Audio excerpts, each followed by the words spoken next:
Adults, I'm trying to think where I want you to go. Go ahead to Luke 21.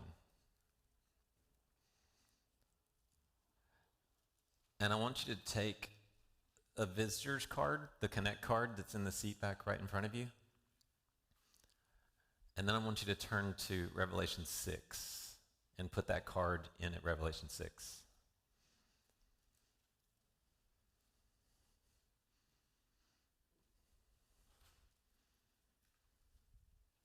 Everybody got that? Hold your place in Luke 21, put the card at Revelation 6 so we can refer back to it quickly.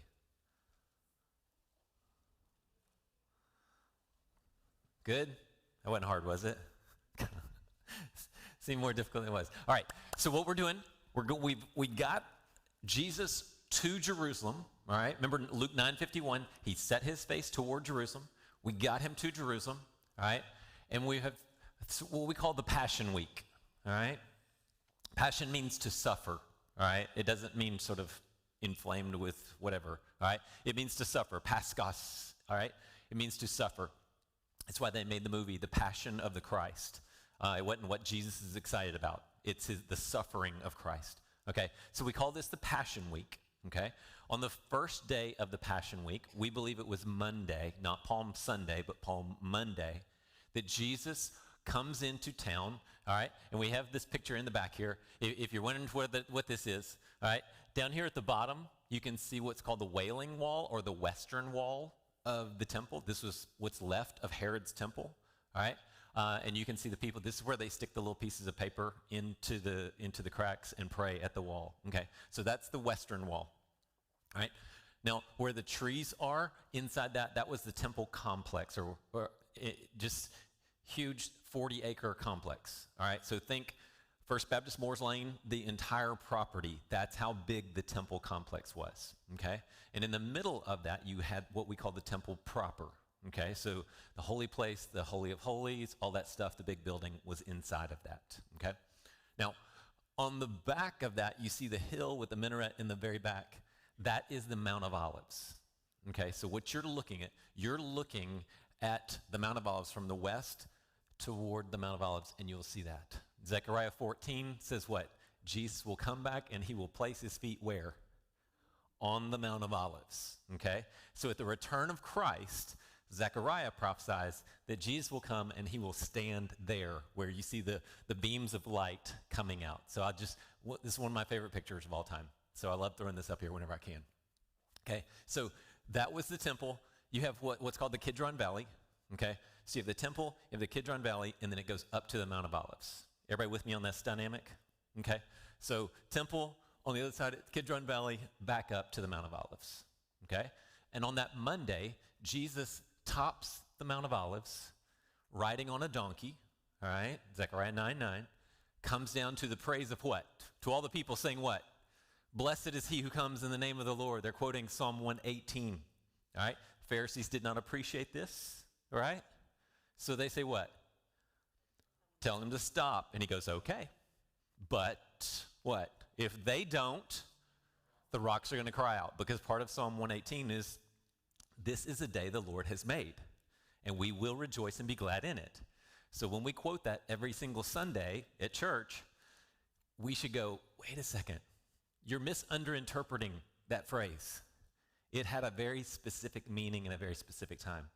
Because this Monday just happened to be the 173,880th day since King Artaxerxes made the decree to restore and rebuild Jerusalem. And Daniel said 100 years before that there's going to be this decree, and there's going to be 69 7-year periods of 360 days until the Messiah shows up. And when Jesus rides into town, what does he do when they start proclaiming him to be the Messiah? He just takes it. Now, what has he done every other time that anyone has even thought about going, you're the Messiah, you're the Messiah? What has he told them? Quiet. But why? Because it wasn't the day yet. This was the day the Lord has made, that he would be declared the Messiah, all right? This is the fulfillment of prophecy. And not only that, but it was the 10th day of Nisan. And according to the Passover ritual, what would happen on the 10th day of Nisan? They would go out into their fields and select the perfect lamb. So on this day, Jesus rides into town, 173,880th day, the day they're selecting the lambs. And then what would they do with that lamb 4 days later on the 14th day of Nisan? They would kill that animal, okay? So Monday to Friday, 10th to the 14th, okay? He goes into the temple, and what does he find? What are they doing? Buying and selling, all right, on the 10th day of Nisan. So what might they have been buying? The Passover animal, all right? That's my suspicion, all right? And they're also exchanging money with a little bit of profit. So not only are people picking up, your Passover animal quickly is, calling ahead to Albertsons and Walmart pickup. Hey, can you go and bring it out to my car so I don't even have to go inside, all right? And we put a little service charge on there for you, all right? And Jesus walks into this of going, don't you know this is the day the Lord has made? What are y'all doing? Why would you be doing this? So he clears out the temple. He goes home that day, comes back the next morning, all right, coming back into town. He probably spent the night in Bethany with Mary, Martha, and Lazarus, who's still a little bitter at Jesus, all right, because he was in heaven and now he's not, okay? So still looking a little sideways at Jesus, all right? Comes into town, but before he gets there, he finds what? A fig tree. Now describe the fig tree. What does it have? What does it not have? It has leaves, but no actual fruit. So there's semblance of life, but no actual life to it, which is a metaphor for what? What's he walking into? Jerusalem. They've got all the accoutrements, all right? All the leaves in the world, but there's no fruit whatsoever. And Jesus curses the fig tree and it dies, right? He goes into town and proves exactly what he just demonstrated, that there was no life. So this whole teaching day of the Tuesday, it does end well though, because Jesus, after a while, just sits down and goes, I need to sit down. And all of a sudden he sees this widow walk up with two small, barely visible coins. You can almost read through these metal coins, they're so small. She drops them in and he's like, did y'all see that? That's what I'm looking for. If that was everywhere, there would be no curse. That's what I'm looking for. People that will give all she has to live on. So they start to walk out of the temple, okay? So they're walking out of this. What they're going to do is they're going to go probably out the eastern gate, which the Muslims have bricked over. That way they can keep Jesus out, right? Because Jesus going, dadgummit, now there's bricks there. What am I supposed to do now? All right, I can't get through it now, all right? So it's bricked over. So they probably went out there and they're going up the Mount of Olives. Now, I want you to imagine these, okay, Judas is still with them, all right? So these 12 kids, teen 20-year-olds, who've grown up where? Where have all the disciples grown up? Galilee. Big towns, skyscrapers, all that cool stuff. Ashley's right in the middle of it. I took a picture last night of the sunset, and I sent it to Ashley going, haha, you don't get one of these tonight. She's like, I got a sunset, I just can't see it, because there's 85, 50-story buildings in the way, all right? What have they grown up with? What are they used to? Anybody remember when you went into the big town for the very first time? All right, it was like country come to town. Like, whoa, look at that, look at that, look at that, all right? Look at that 4-story building. Who knew they could make those things, all right? If you grew up country, this is your experience. And what do you think it was like for the disciples? Again, they're teenagers, they're 20-something. They've spent their entire life getting up, getting in the boat, going catching fish, going back home. Their villages were smaller than the temple complex. You with me? Temple complex was 40 acres. Their villages, Capernaum, was much smaller than that. So when they walk out, what do? Pick up the text here in 21, verse 5. As some were talking about the temple complex, how it was adorned with beautiful stones and gifts dedicated to God. What are they doing? Read between the lines. What are they doing? Dang, look at that. And they're kind of poking each other. Did you see that? Did you see? Now, I get that. I get that dynamic. All right, I've done college ministry. I've been around youth. I've done coaching, all that stuff. I get guys doing that thing. All right, but what is Jesus doing? Is Jesus in any way, shape, or form joining in the amazement of the beautiful building made with hands? In fact, remember how the day started, right? Leaves, but no fruit. Curse the tree. Get in. Yep, exactly like I thought after all the conversations they had that day. All right? How is Jesus reacting to the beauty of the temple? Is he impressed? Is he going, I know, can you believe that? It's really amazing. All right? What would you be doing if you're Jesus? The disciples are all in awe. Jesus, not so much. So when they start doing sort of this ooh and ah thing over the temple, it says in verse 6, he just looks and says, these things that you see, these things that you're kind of oohing about and talking about, these things, the days will come when not one stone will be left on another that will not be thrown down. That doesn't mean fall down, right? The walls of Jericho came, what happened? Came a tumbling down, okay? No, these will be, the Greek word is kataluo. Kata means down, luo means to be loosed. So they will be loosed and then cast down. You can go today to Jerusalem and you can see, you can see the stones that are still there, okay? But you can see on the other sides, around the sides, you can see the piles of stones still laying there from where they were thrown down in 70 AD, okay? Now, you're one of the 12, you're oohing and on. Jesus kind of abruptly says, don't be impressed. Those will all be thrown down. And then he just keeps on walking. He offers no explanation, no nothing. Now, what do the disciples do in this moment? Do they continue to go, oh, well, that would be bad, but look at it now. Look how awesome it is now. No, because when your temple gets destroyed, thrown down, all of the stones, and these stones, some of these stones weighed 1,000,000 pounds, okay? That's a big stone. That's a big rock, okay? When those are thrown down, what just happened to your city?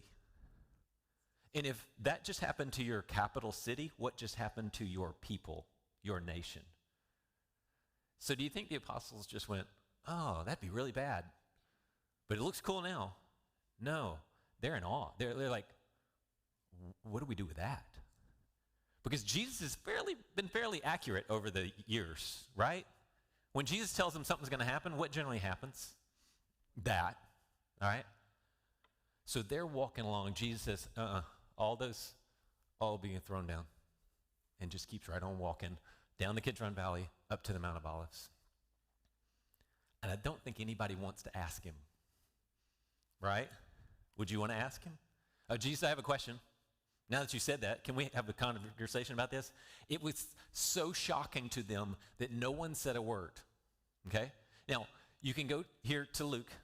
In Luke it says, teacher, they asked him, so when will these things be, and what will be the sign when these things are about to take place? Okay?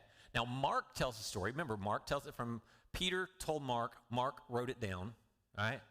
Mark records that they were sitting on the Mount of Olives, and the 4 disciples, Peter, Andrew, James, and John, approached him privately. So think about the timeline. They're walking out of the temple. They're looking, wow, that's amazing. Don't get too impressed. They ain't going to be there that long.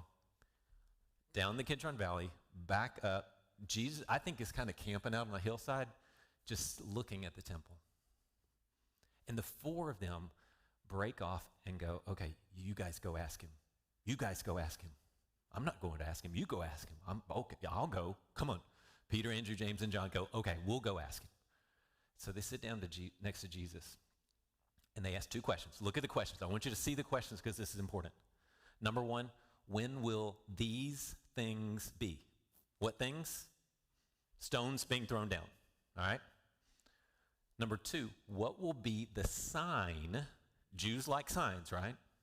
There's promises given, and then there's a sign given that validates the promise. What will be the sign when these things are about to take place? Are they looking for the sign of when it's going to take place? What should we look for so that we know the next thing that happens is going to be the stones being thrown down? Okay? Now, in Matthew's version, it says, when will be the sign of your coming? Who did they believe him to be? The Messiah. When will be the sign of your coming and the end of the age? Okay? So these are the questions. You need to pay attention to the questions. When will these things happen? What's going to be the sign? That's what we're looking for. Now, Luke is writing this, okay? So let me give you some historical background. Luke did not write this to a Jewish audience. He wrote to a Gentile audience, okay? So imagine you're in Thessalonica, you're in Philippi, you're in Berea, you're in Ephesus. You get Luke's version of the gospel, okay? Matthew was written for the Jewish people, obviously, painfully obviously. Mark was written from Peter's perspective, pretty much to go everywhere, all right? And it's just action, action, action. John, I think, sat down later when he was older and went, I can't believe they left out this. Why'd they leave out this? I mean, come on, Lazarus, raised from the dead, you left that out? Come on, guys, what are you doing, all right? So he's writing all these things, okay? And those aren't going to be written until much later, okay? Now, Jesus speaks this message we're about to read in around 30 AD. Everybody okay with this? Yes? Okay, in 30 AD. Paul is going to speak and write to the Thessalonian church, the Gentile church, about all of these things around 50 AD. All right? Luke, Matthew, Mark, and Luke write their gospels around 70. And then the temple is destroyed right about this time. Everybody okay? And then John writes the Revelation around 90 AD. Okay? So what I want you to think through is, what do you know and when do you know it? Especially if you're sitting in Thessalonica, Gentile. Do you get the message in 30? No, who gets the message in 30? 4 people. You with me? Peter, Andrew, James, and John. That's who gets the message. Now, do they share it with everybody else? Yeah, probably. The early church probably had this teaching, all right? We don't know when Paul encounters this. We don't know anything about that, okay? We assume he did, okay? Because around 50, mid-50s, he's teaching the Thessalonians, isn't he? Yeah. He's telling them, now, about the appearing of Christ and our being gathered to him. It's not going to happen until there is a great apostasy, a falling away, and the Antichrist, the man of lawlessness, is revealed. The restrainer is removed. He's revealed. So don't worry. Don't think you've missed it, okay? And he writes to the Thessalonians. He talks about the rapture event there in 1 Thessalonians 4. So they have this information. Now, 20 years later, when Luke writes his gospel, what do they get? Oh, here's the whole backstory. All right? From the eyewitnesses, they hear about this whole story we're about to read, okay? And then the destruction of the temple takes place. So everyone thinking he was talking about the destruction of the temple thinks, well, that's the end game. But wasn't Jesus supposed to come back? Weren't we supposed to be gathered at the end of the game here when the temple is destroyed? And 20 years later, John gets the revelation. And what we'll see is the story is very similar. And what we find is when Jesus says this generation will not pass away until all these things take place, he's accurate. Because 30 to 70, one generation, all that he predicted did come true about what would happen in Jerusalem. But that beyond that time, that destruction, is what is added in the Revelation, okay? So I want you to see all those dynamics. I know I threw a lot at you right there. Let's go to the text. In 7, teacher, they asked him, when will these things take place? What will be the sign of when these things are about to take place, all right? And he's asking about what? Very specific. When the stones are going to be thrown down. They're going to be thrown down in 70, okay? They are going to be thrown down in 70 AD, and that is exactly what happens with the Romans when they come in, all right? Then he said, watch out that you are not, what? Deceived. Greek word planeo. We've said this word many times. When the ancient Greeks looked up in the sky, they went, there's Orion, there's the Little Dipper, there's all these things, but what in the world, what is that guy doing? All right? What was that? That was a wandering star, all right? And what do we know that it was? It was a planet, okay? And so they called them planets because the Greek word for this is planeo. So he's saying, don't wander about in your faith. Paul writes to Timothy, there are some who will wander away from their faith, chasing after wealth. All right? Don't be that guy. Do not wander. So watch out that you do not wander, that you're not deceived by what? Satan. He's the one that's out to deceive you, all right? Why? Because many will come in my name, in the name of Jesus, saying, I'm he, I'm the Messiah, and the time is near. Okay? Now, between 30 and 70, did we have anybody walk up going, I'm the Messiah? Yes. Many accounts. Do we have people who are eager for the Messiah to come? Yes. Why? Because we're tired of the Romans. We want the Messiah to come and get rid of the Romans. They didn't recognize that the Messiah was not there to get rid of the Romans. He was to get rid of what? Your sin. They totally missed it. But they still want to get rid of the Romans. So yeah, we do have these messiahs coming on, all right? Do not follow them. Remember what Jesus says to Peter when Peter starts to go, no, you're not going to die. You're the Messiah. You're not supposed to die. He says, get what? Get behind me, Satan. Exact same phrase right here. Where it says, do not follow them. It says, do not get behind them. Peter was supposed to get behind Jesus because he was getting out in front. Jesus saying, don't get behind those guys. Don't follow those guys. Those guys are false messiahs. They will not take you where you need. Do not follow them. This is the big push. You know why? Because what does Paul write to the Thessalonians? What's got to take place before the return of Christ? There will be the great apostasy, the great falling away and getting behind a false messiah. That's what he's warning them about. Do not be deceived. Do not be deceived. Verse 9. When you hear of wars and rebellions, coups, you could throw any of these words in here. Do not be alarmed. Don't go, oh, I can't believe that's happening. At this point in history, if you are surprised when a war takes place, bless your heart. You're just so happy. You're just a happy little person. You don't understand why anybody would hurt anybody, all right? The rest of us out here going, yeah, we get it. Wars happen because people are evil. People are mean. Don't be alarmed. Indeed, these things must take place first, but the end won't come right away. All right? So the false messiahs will come and the wars and the rumors of war will come. Should we be going, that's it, packing my bag, sitting here waiting on Jesus to come back, sitting at the bus stop, all right? No.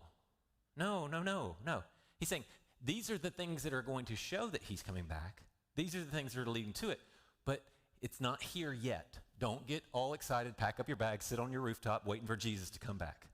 Because what did Paul say to those people in Thessalonica who took it that way? If you don't work, don't eat. So Bob out there on his roof waiting for Jesus to come back, he's going to starve to death. Don't go give him food. Tell him to get back down and start getting back to work. All right? That's what we are supposed to be doing. All right? 10. Then he told them, nation will rise up against nation and kingdom against kingdom. All right? Again, he's just continuing this idea of wars and rumors of wars.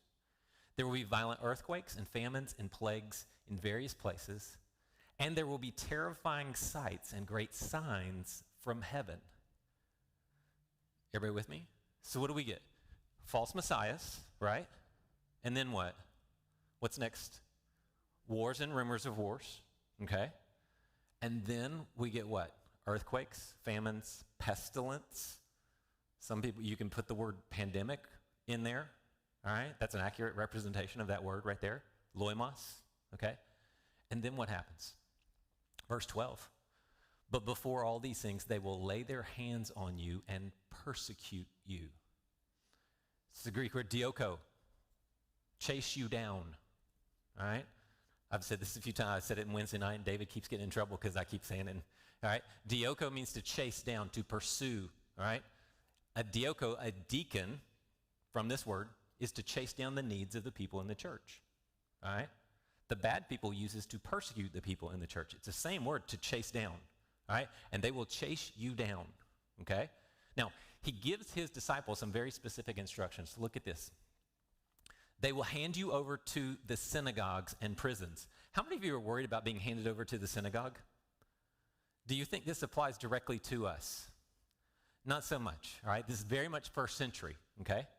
And you will be brought before kings and governors because of my name. It will lead to an opportunity for you to witness. Therefore, make up your minds, or set your hearts, is a literal translation, not to prepare a apologetic, a defense ahead of time. For I will give you such words and a wisdom that none of your adversaries will be able to resist or contradict. Don't worry, I got you. Translation, wait for Stephen. What happened with Stephen? Why did he get dragged before the Sanhedrin? Because God gave him the words that no one could stand up to. So they got mad. They dragged him before the Sanhedrin, and he talked about the temple being made of hands, and so they stoned him to death. All right? They couldn't resist exactly what Jesus is saying. 16, you will even be betrayed by parents, brothers, relatives, and friends. They will kill you, some of you. Anybody in 242 class today? Who died? James. Who was going to die? Peter. Why? Because they were preaching the gospel. They will kill some of you. How many of them were eventually killed? All but John, who we think died of natural causes. All right? Is this being fulfilled in real time before this generation passes? All right? You will be hated by everyone because of my name. But, that's a good but right there, a big but not a hair of your head will be lost. It's a word from perish. You will not perish, but have everlasting life. Not one hair on your head is going to perish. I'm in control. By your endurance, this is huge right here. By your endurance, you continuing to believe, not falling behind somebody, not turning away from anything, not cowering and going, well, I'll just say this and then God will forgive me. No. By your endurance, you gain your lives. And Jesus' brother James talks about that if you endure, you will receive the crown of life. In Revelation 2:10, it says, if you endure, you will receive the crown of life. This is what the message of the Revelation is. Endure, and you get your life. Give up, surrender, apostatize, turn away, and you lose your life. And there is no middle ground. There just is no middle ground in this whatsoever. All right, come over here to Revelation 6 real quick. Let's see how we do. Remember, this was spoken in 30, eventually recorded in 70, and now we're turning to something that was revealed and written around 90. It's talking about the seals. I always try to demonstrate this. We have the seals. So we have the decree that's given, and it would have 7 wax seals on it, or clay seals, all right? Hardened clay. And so the person who would receive it and had the authority to do so would start to break off the seals, okay? And these are mentioned one at a time. They go through this. And I want you to see how well these things match up. So here in Revelation 6, hold on, let me get there. Should always put a little thing for me. The first seal, y'all with me? Then I saw the Lamb open one of the seals. Very important. Who's opening the seals? The Lamb, Jesus. Who's in control of the progress of this? Is Satan ripping these seals off? No. Who is sovereign? Who's in control? The Lamb is in control. So I saw the Lamb open one of the 7 seals. I heard one of the 4 living creatures say with a voice like thunder, "Come." And I looked, and there was a white horse.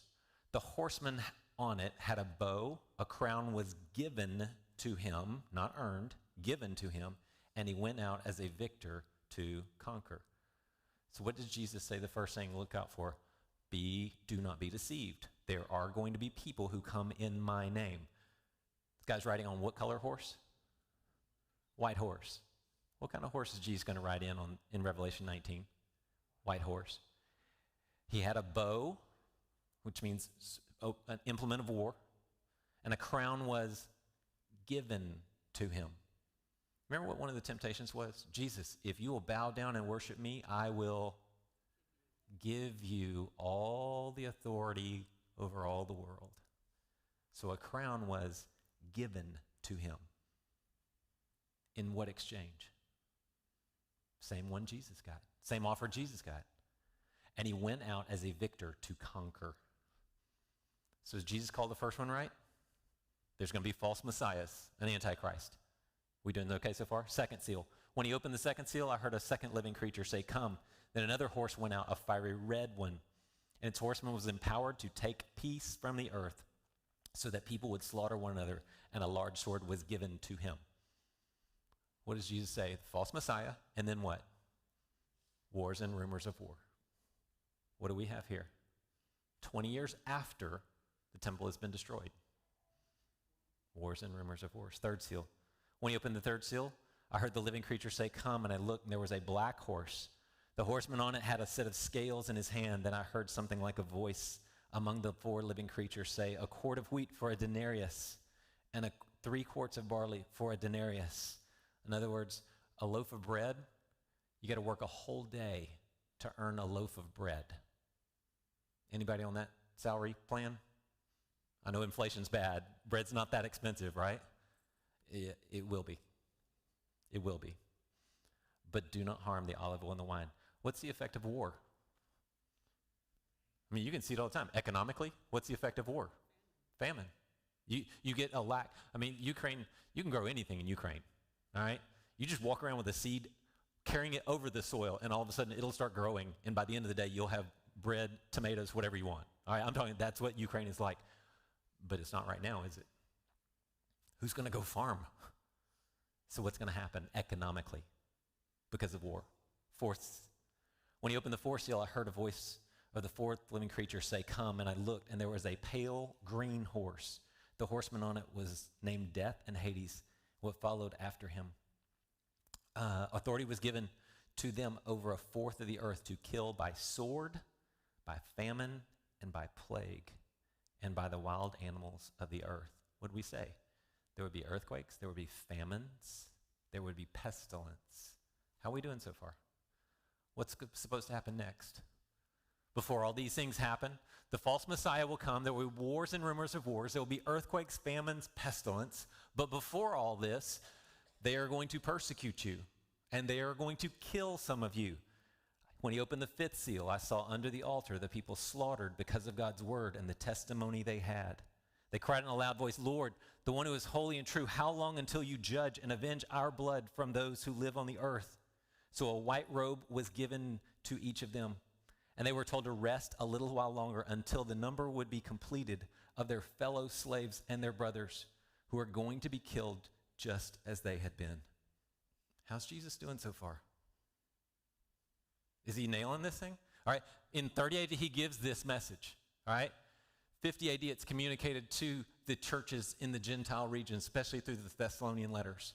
In 70, it's recorded by the gospel writers. And then in 90, it's reiterated. So what does that tell you about if it was supposed to terminate at the end of the Jewish age in 70 AD? Was it? No, it's more of a foreshadowing. Now, did all these events take place? Absolutely. And they stopped right there. And then 20 years later, after it was recorded and events took place, God comes back and says, remind him, this isn't over. This was a foreshadowing. Now we're going to get the real deal. All right? And this is where the Revelation records all this. Okay? Now, let's stop right there. Leave your marker there. Come back over here to Luke 21.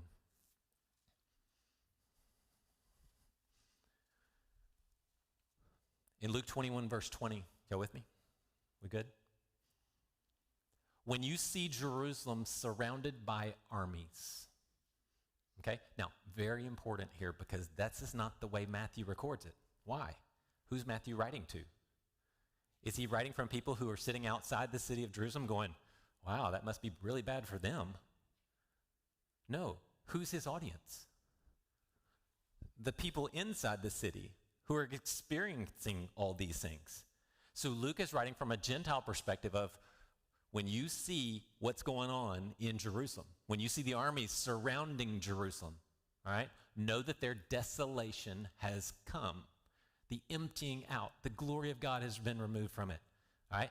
Now Matthew records it as when you see the abomination of desolation, you need to run. All right. Spoken of by Daniel. All right. This is at the midpoint of the last 7-year period when the Antichrist sets himself up as God. You need to run when that happens. And why? In Luke, it says this, what? When you see the Jerusalem surrounded by armies, then recognize that its desolation has come near. Then those in Judea must flee to the mountains. Those inside the city, get out. Those in the country, don't come in.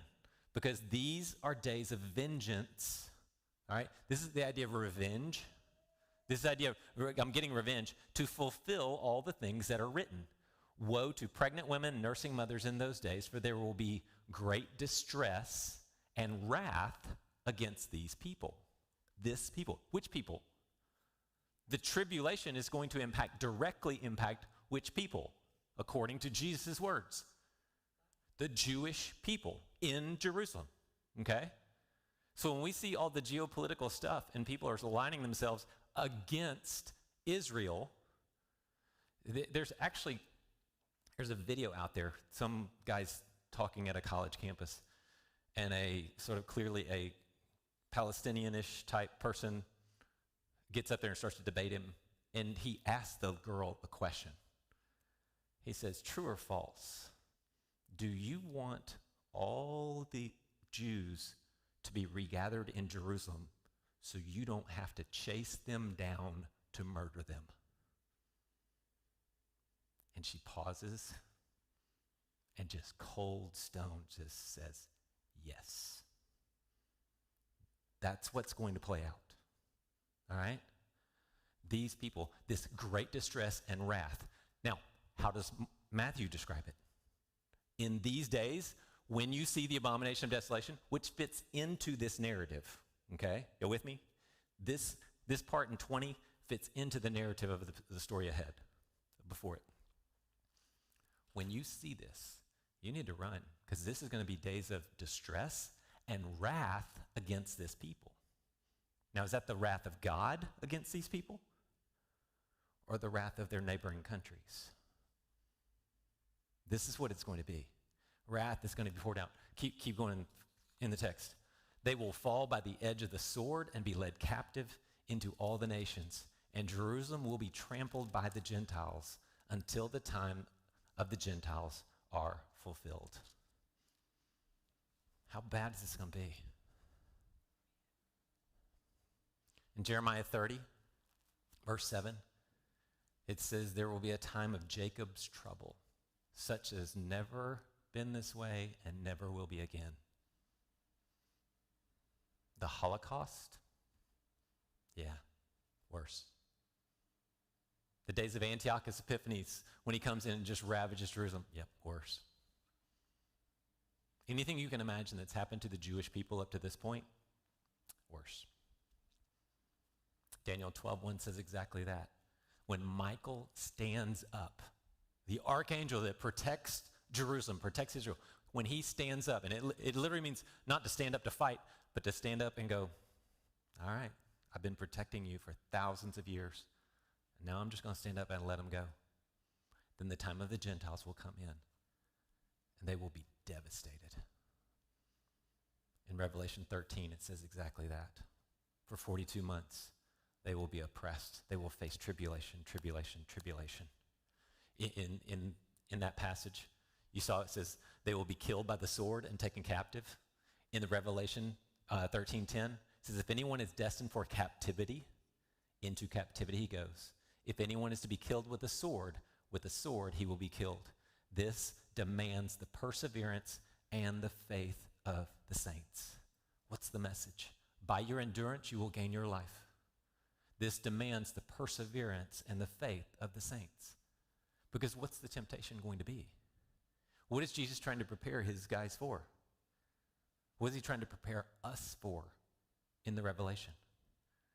to endure, to have faith, to remain strong in all these things, because all these things are coming against us. Now, the question they asked, when will these things happen? When's everything going to be thrown down? He kind of gave them an outline. And then he says, what was the sign that you're going to return? What's the sign when you're about to return, when the end of the age is coming? This is the question he answers here in verse 25. Yeah, with me? Then there will be signs in the sun, moon, and stars. There will be anguish on the earth among the nations, bewildered by the roaring seas and waves. People will faint from fear and expectation of the things that are coming on the world, because the celestial powers will be shaken. All right? Now, go back to Revelation 6.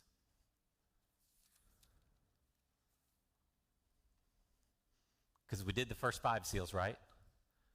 First seal, the Antichrist. Second seal, wars and rumors of wars. Third seal, economic destruction. Fourth seal, just death from all sorts of stuff. Fifth seal, the martyrdom of the saints. So what's next? The 6th seal says this. Then I saw him open the 6th seal. Who's opening the seals again? The Lamb, Jesus. Who's in control? Jesus. Is this out of control? Is Satan in control? No, God is sovereign, absolutely sovereign. God is controlling all this.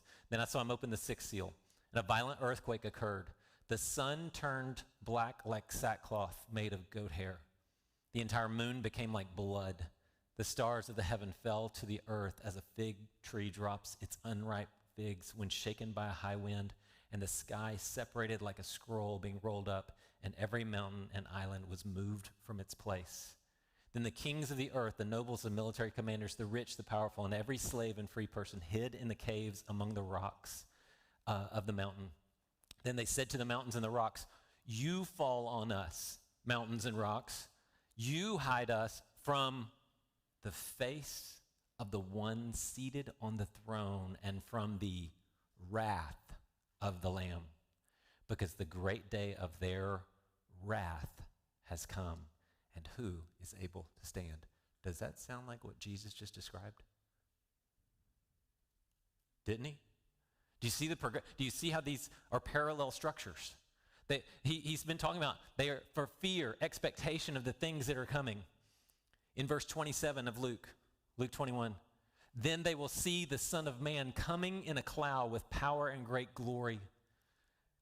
So, church, when these things begin to take place, stand up, lift up your heads, because your redemption, your ransom is near.